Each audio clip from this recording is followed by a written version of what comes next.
I'm very close to Loch and Eilein at the moment in near the Rothiemurchus forest, and I'm just about to climb.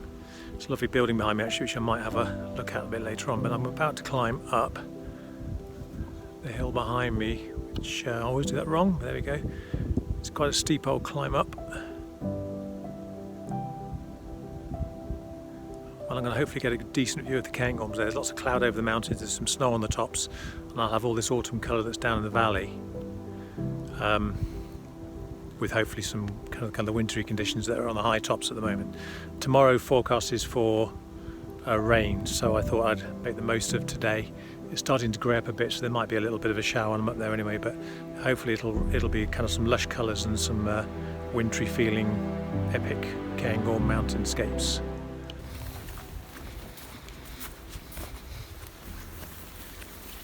It's actually been a long time since I've been up here. I'll post the photos from my last visit in this episode, as well as anything I might get up here today. It doesn't matter if there's no strong sunlight in my foreground today, because actually the view to the back is really what I'm going up here for, and perhaps a little bit softer light might help the colours pop throughout the scene. It's quite a climb up here, so I'll take my time over it. Hopefully won't get lost on the way. It's quite a decent track as it is. It just basically gradually works its way up the hill. Maybe coming down again in the dark. Well, literally within minutes or seconds of setting off up this hill, there's great images to be found.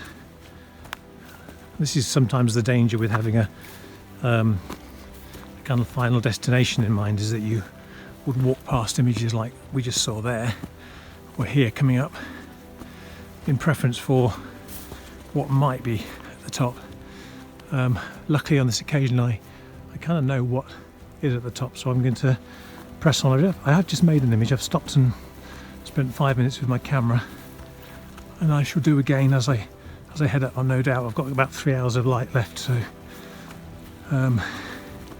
got plenty of time. But of course it's frightening how quickly that time can evaporate away once you zone in and the compositions start to appear at every turn, particularly when you add in the setup and strip down time for each of those images.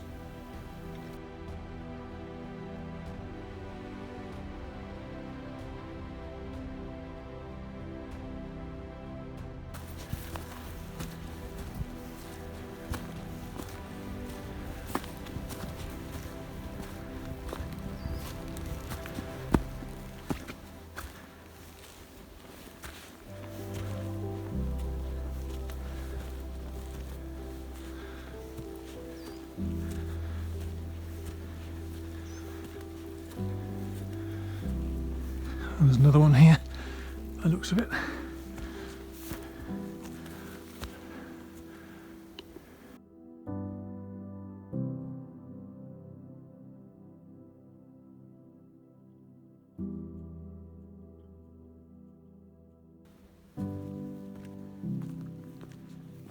So I decided in the end to press on up the zigzagging path, but on my way I was making mental notes of some of the scenes I would return to later.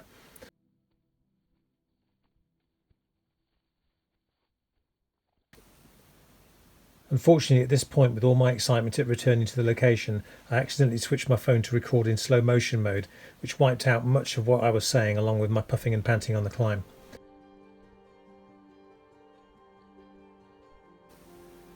That said, I did pause to make this image of a glimpse view down through the trees from higher up on the hill where the birches thinned out.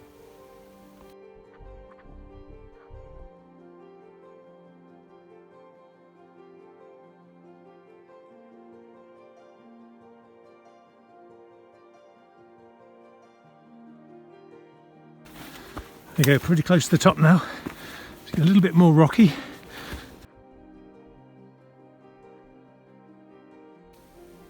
So it had been a 6-year gap from my last visit, and it was great to see how much bigger the pines and the birches had grown. Much of the walking required pushing through the stout young branches as I headed across the flatter top towards the trig point. You can also see in this sequence that it started to rain, but I felt pretty confident at that point that it wouldn't amount to much. I think I was right on the edge of a cloud rather than kind of being in the middle of it. I certainly wasn't in the kind of path of an oncoming squall of any sort.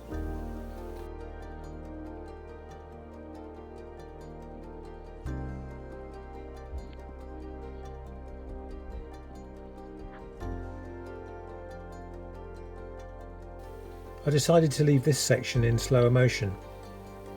I was wondering if any of you experience arriving on the top of a hill the same way as I do, where often there's so much to take in that time seems to slow down. Here I had a stunning view across to the Monalea Hills and down towards Kingussie and Newton Moor, where there's some absolutely spectacular cloud action going on. I think moving on from the summit literally immediately because the light to the south was absolutely incredible.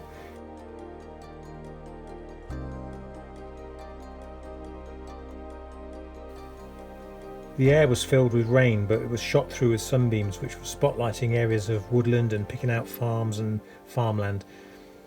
I picked up my pace and raced across the last kind of 100 metres of heathery track, and I got set up as fast as I possibly could in case the light changed, and unfortunately it actually didn't change.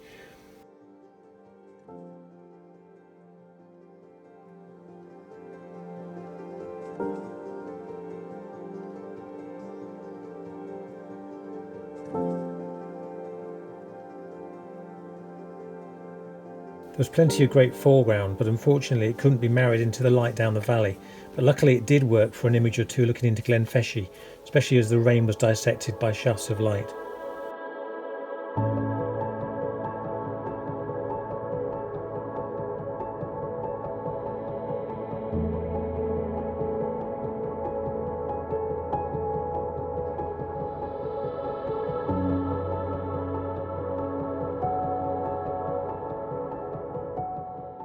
The best lens looking down the valley was my 100 to 400mm, where I spent a very happy 15 minutes picking out scenes from within the wider view, and I reckon I possibly made my favourite image of the year so far.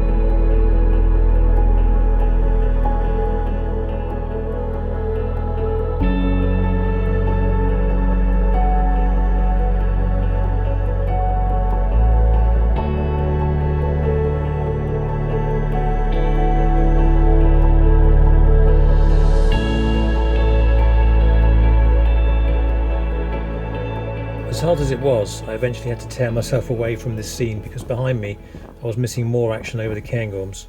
As a note, it's well worth keeping a regular check over your shoulder when you're photographing great light. Sometimes what's happening behind you can quite often be better than what's happening in front of you, as I found out once on the Isle of Mull. In this instance, the light over the Cairngorms was far less dramatic, but it was the scene I'd come here to photograph.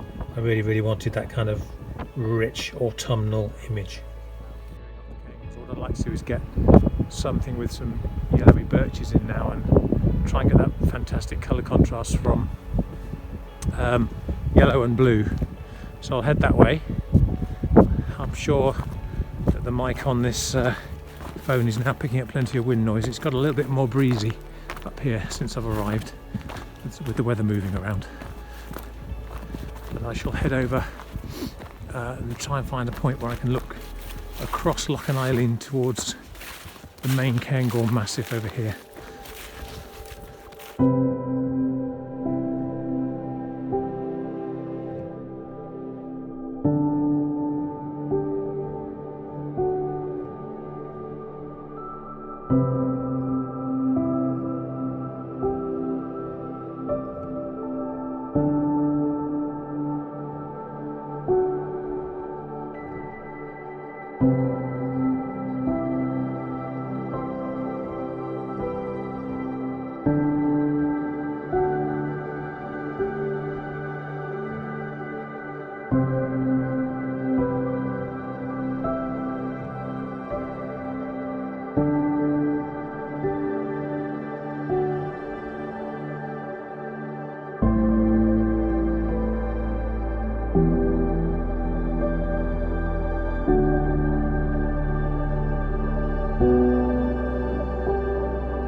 I've got about half an hour left now until sunset, and these conditions really are some of my favourite. I kind of call it like a smorgasbord of colour. We've got rain over the actual mountains at the back, and now some sunlight started to light up the cloud a little bit.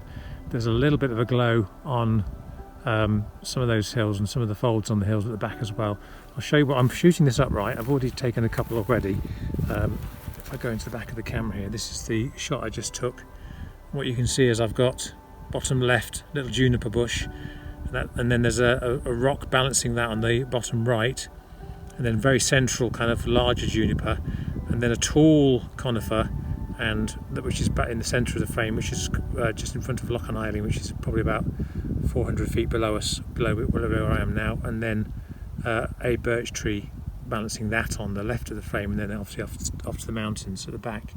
I've got a couple of grads on this to hold it all together, but even, it just goes to show that even in kind of very neutral light, the colours really shine out. There's that view behind.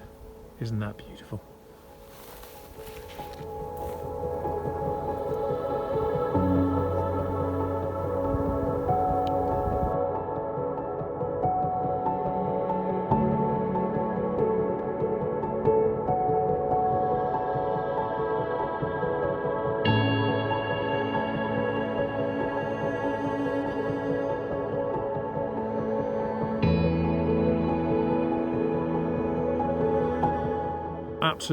I'm not absolutely sure now that we're going to get a sunset as such. There's a big bank of cloud out to the west.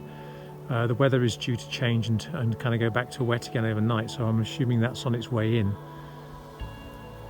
But it doesn't make any difference to the luminosity looking in this direction at the moment. I'll just come down past my camera. That's kind of the view I've got lined up at the moment. And it's just looking rather tremendous. I'm more than happy to stay here till the very end. I think I might drop back down literally at sunset and photograph my way back down to the car. There's at least half an hour of usable light even after the sun's gone down, so I shall definitely be sticking around.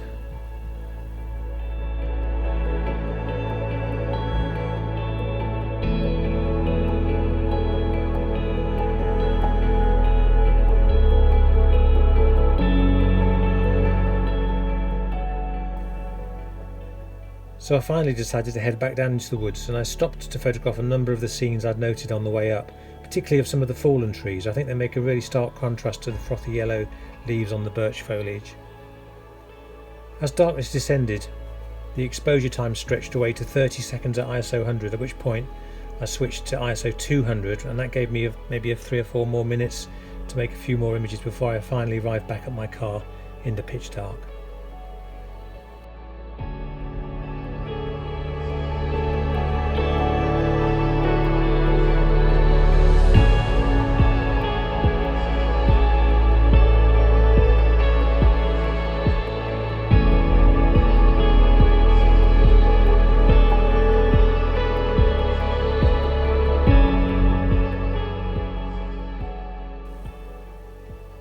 made it this far through the episode, thank you so much for watching. And I'm going to leave you now with a few more images that I took the next day when I returned to finish what I'd started in the woods on the way down from the hill. And actually I think I captured on this day another image that I'm really happy to have added to my portfolio. Thank you.